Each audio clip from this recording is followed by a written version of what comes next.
Shemai! Shemai! As it is, well, Shemai Day on the 15th, so Yes. we'll call it Shemai Week. Shemai Week. How about that? I think that's a good thing to do. And Shemai being hello. Hello. And here we are, is it week 4 of Week 4. our Welsh classes, which has been fantastic. Yes. A little bit glitchy on Tuesday because the internet was down. Yes. With learnwelsh.cymru, but Buddug, she was a stalwart and she was bendigedig. She was. And she powered through for the 2 hours, which I know. she deserves a round of applause. Definitely. Well done, Buddug. So within about 5 minutes, we knew that the internet wasn't going to work, and yet we were still there 2 hours later. Yes, we were. Buddug left. Pippa became the host at one point. all going on. Sue became the host at one point as well.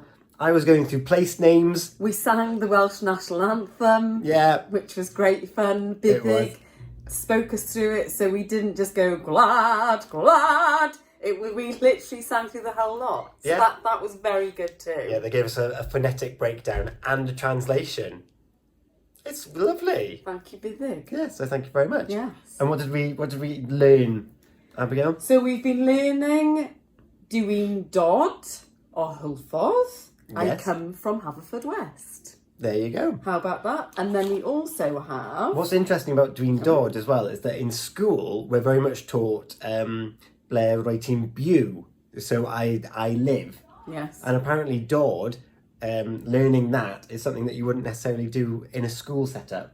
It's very much for conversational, Interesting. like for adults to learn. It has to been say where you're very coming from. interesting, actually, from our years of being at school at learning Welsh Mm-hmm. and the sort of slight differences learning Welsh as adults. Yes.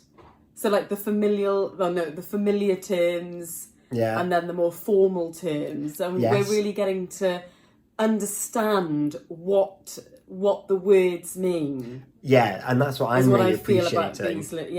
these lessons. Because reading Welsh is one thing, listening to it is another thing, and like just Dwi'n dod o, and that o is from, and then e, like a simple thing that you see in a sentence, is to.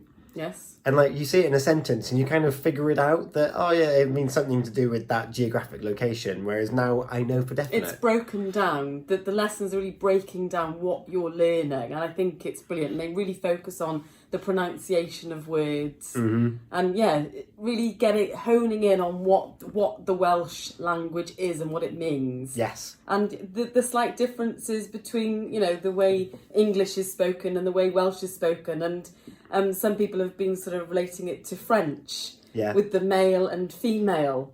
Yes. Which has been very interesting as well. Which I didn't appreciate at all in school. Not me. That there were feminine and masculine verbs and words in Welsh. Yeah, I like that, feminine and masculine. That's what I meant. Yeah. Thanks. I was supporting you with that one. Okay. But we did Dwi'n dod, I come from. Yes. And what was the other one? Indeed.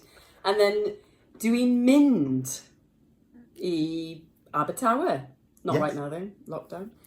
I'm going to Swansea. I'm going to. Not right now though. Not right now, lockdown. And me going back to E and O, so they are vowels. They're Welsh vowels. And vowels change some letters in Welsh. They the do following indeed. letter. They do indeed. So we've been learning y treiglad meddal, which is the substitution the soft mutation. That comes after a vowel. So T becomes D.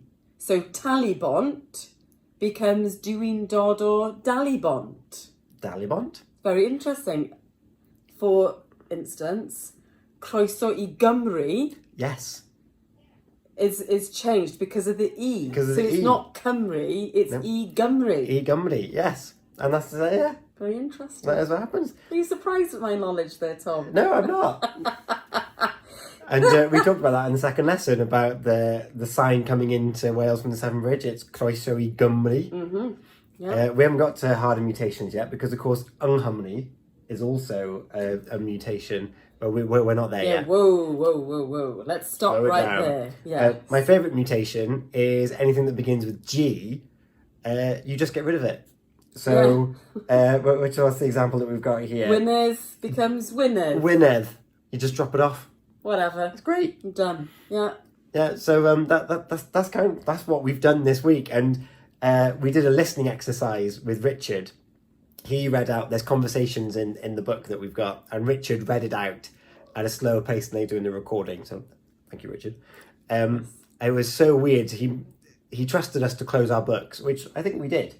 Yes. I did. I covered it, and it became so different recognizing the pattern from reading it to covering up the words and just listening to it. Yes. Very, very different skill set. So Richard's going to be introducing more of that as well, where you've got to kind of like close your eyes.